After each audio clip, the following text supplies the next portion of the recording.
Welcome to the నందు Rocky vlogs. మేము మహాకుంభమేళకు వచ్చాము. నాకు తెలిసినది ఇన్ఫర్మేషన్ మీకు మహాకుంభమేళ గురించి నేను ఇవ్వాలనుకుంటున్నాను. సో ఇప్పుడు మహాకుంభమేళ ఎందుకు చేస్తారు, ఎక్కడ చేస్తారు, అసలు ఎందుకు చేయాలి అనే దాని గురించి నాకు తెలిసిన విషయంలో తెలిసిన కొంచెం ఇన్ఫర్మేషన్ నేను మీకు చెప్తున్నాను, వినండి. హిందూ సనాతన ధర్మంలో మహాకుంభమేళకు ఎంతో ప్రాముఖ్యత ఉంది. హిందూ పురాణాల ప్రకారం అయితే దేవతలు రాక్షసులు కలిసి సాగర మథనం చేశారు.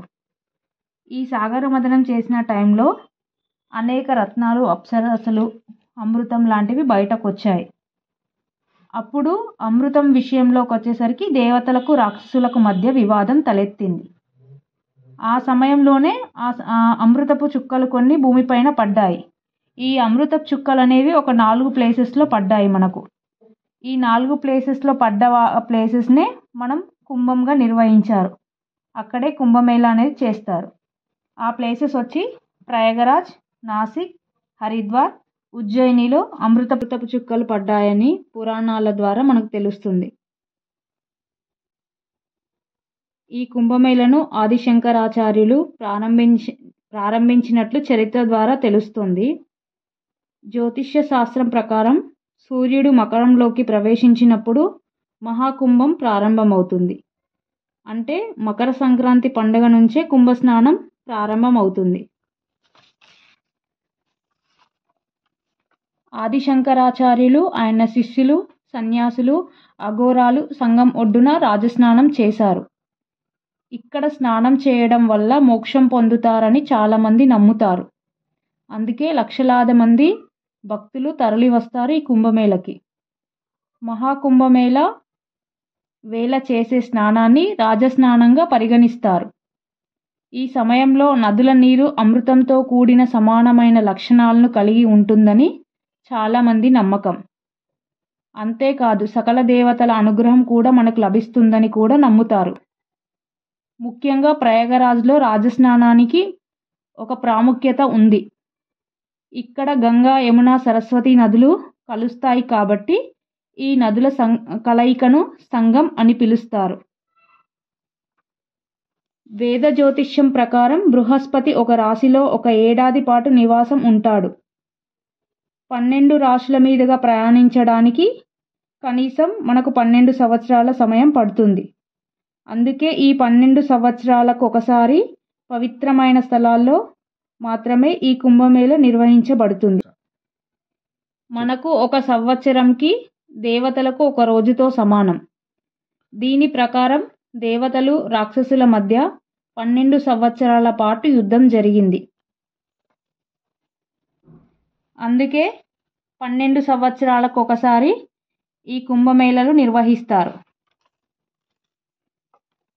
12 సంవత్సరాలకి ఒకసారి చేసేది కుంభమేళ అంటాం. అలానే అర్ధ కుంభమేళను కూడా చేస్తారు. అర్ధ కుంభమేళను ప్రతి 6 ఏళ్లకు ఒకసారి హరిద్వార్ లేదా ప్రయాగరాజ్లో నిర్వహిస్తారు.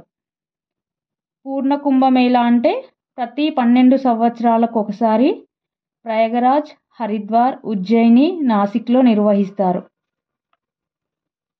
దేవతలకు 12 సంవత్సరాలు అయితే మనకి 144 సంవత్సరాలకు సమానం.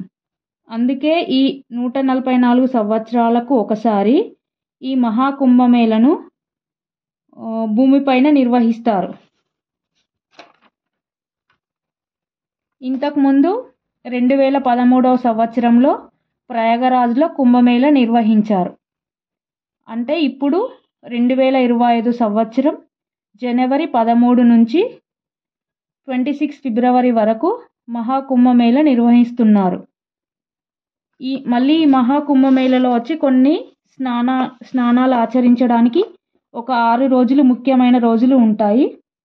అందులో వచ్చేసి జనవరి 13 పుష్య పౌర్ణిమ, జనవరి 14 మకర సంక్రాంతి, జనవరి 29 మౌని అమావాస్య, ఫిబ్రవరి 3 వసంత పంచమి, ఫిబ్రవరి 12 మాఘ పౌర్ణిమ, ఫిబ్రవరి 26 మహాశివరాత్రి. కుంభమేళలో చివరి పుణ్యస్నానం మహాశివరాత్రితో ముగుస్తుంది. అందుకనే తప్పకుండా అందరూ మహాకుంభమేళకు వెళ్ళి స్నానం చేయగలరు.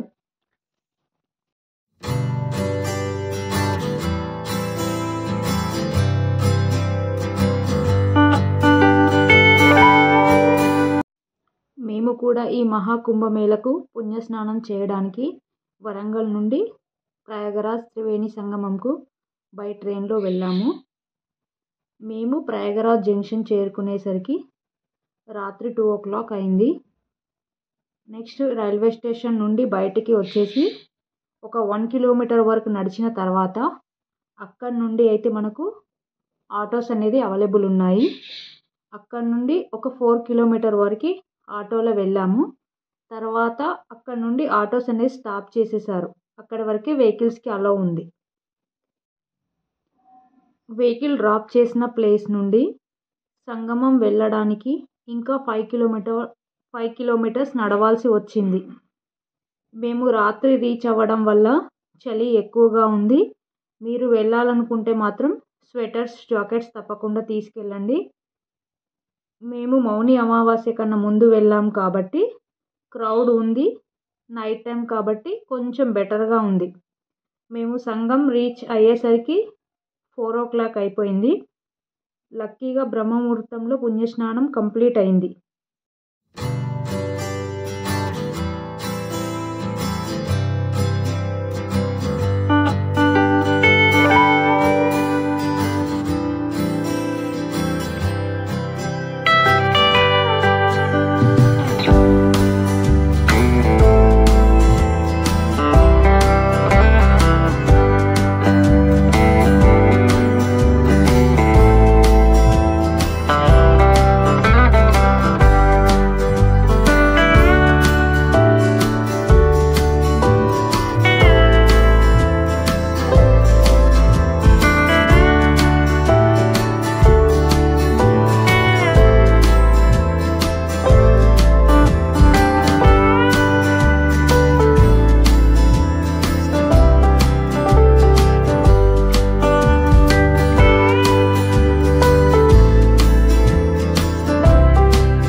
మహాకుంభలో స్నానం తర్వాత లేడీస్కి అయితే డ్రెస్సింగ్ రూమ్స్ అరేంజ్ చేశారు.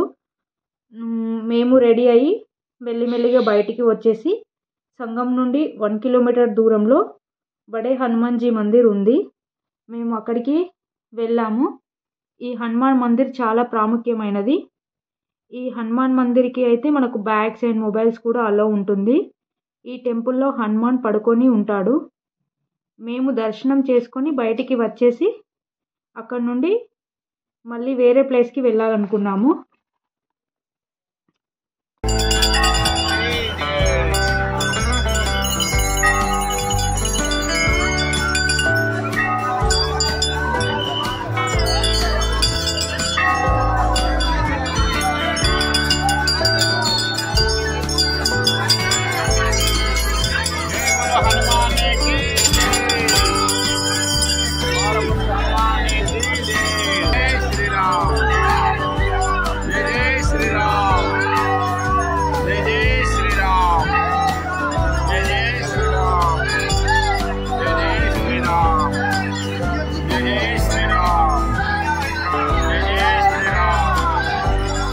జై శ్రీరామ్.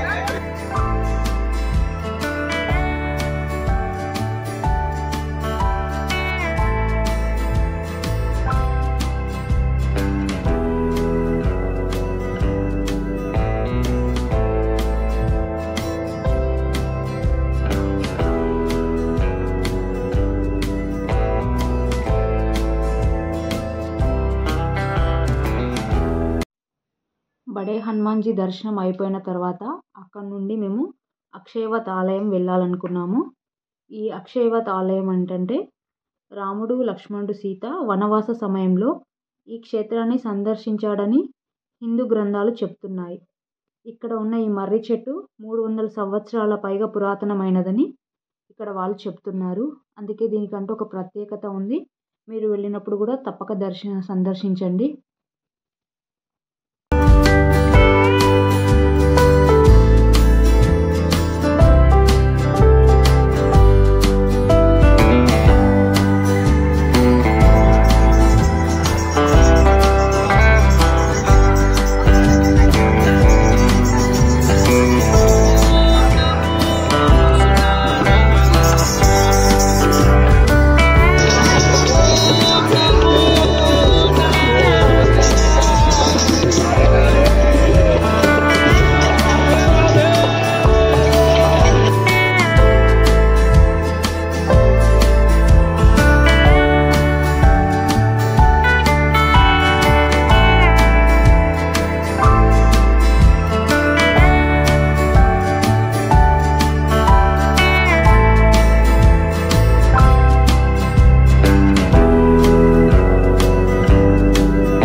ఈ అక్షయవత్ ఆలయం కంప్లీట్ అయిన తర్వాత అక్కడ నుండి కొత్తగా కట్టిన కేబుల్ బ్రిడ్జ్ ఉంది కదా, యమునా నది పైన నైని బ్రిడ్జ్ కట్టారు కదా, ఈ బ్రిడ్జ్ వెళ్ళాలి అనుకున్నాము.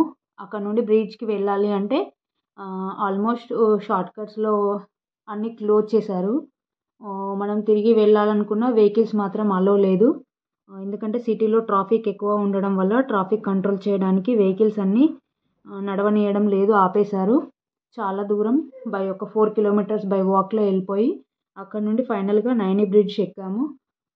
నైని బ్రిడ్జ్ ఎక్కిన తర్వాత మనకు సంగం మొత్తం వ్యూ మొత్తం కనిపించింది.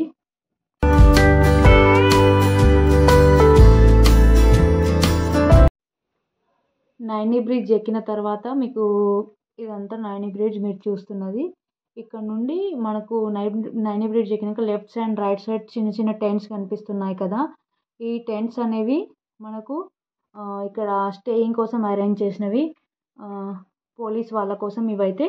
ఇక్కడ నుండి కొంచెం మేము ఏంటంటే ముందుకు రాగానే ఇక్కడ త్రివేణి సంగమం అనేది టాప్ వ్యూలో ఎలా ఉంటుందనేది చూడడానికి కోసం మేమైతే నైని బ్రిడ్జ్ ఎక్కాము. మేమైతే టాప్ వ్యూ నుండి సంగమం చూసాము, త్రివేణి సంగమం. మీకు ఒకవేళ ఇక్కడికి వచ్చినప్పుడు చూడాలి అనుకుంటే సంగమం మొత్తం ఈ కేబుల్ బ్రిడ్జ్ అంతా చూడాలి అనుకున్నప్పుడు టాప్ వ్యూ నుండి ఇక్కడ మనకి హెలిప్యాడ్ అరేంజ్ చేశారు, పారాషూట్స్ కూడా ఉన్నాయి. బోటింగ్లో వెళ్ళినట్లయితే మనకు నార్మల్గా కనిపిస్తుంది, బట్ టాప్ వ్యూ కనిపించదు కదా, మీరు కావాలనుకుంటే ఎక్స్పీరియన్స్ చేయొచ్చు.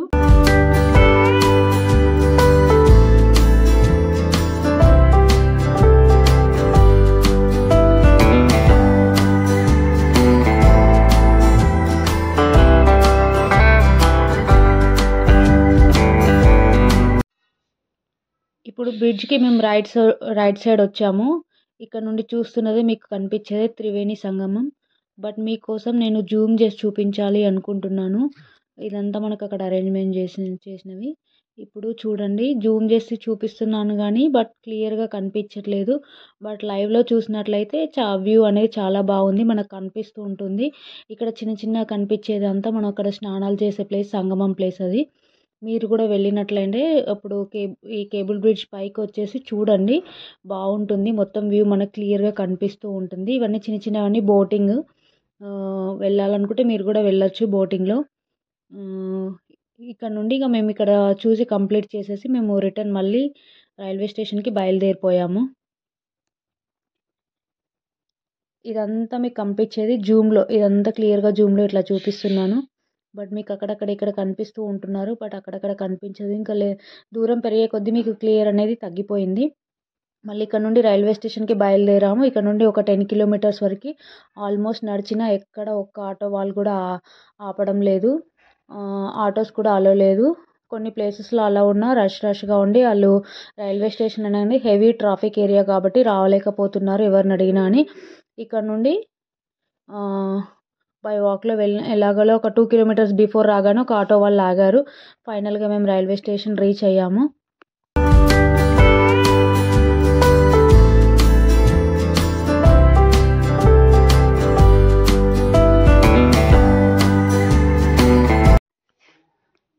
ఇక్కడ రైల్వే స్టేషన్ రాగానే అక్కడ పోలీస్ వాళ్ళు మనల్ని ఎవరిని పడితే వాళ్ళని అయితే రైల్వే స్టేషన్కి అలో చేయట్లేదు. రిజర్వేషన్ నుండి బుకింగ్ చేసుకున్న వాళ్ళని టికెట్ చెక్ చేసిన తర్వాత మనకంటూ కేటాయించిన ఒక వెయిటింగ్ హాల్కి పంపిస్తున్నారు. ఆ వెయిటింగ్ హాల్లో మనం వెయిట్ చేసి మన ట్రైన్ 20 మినిట్స్ బిఫోరే మనల్ని స్టేషన్ లోపలికి పంపిస్తున్నారు.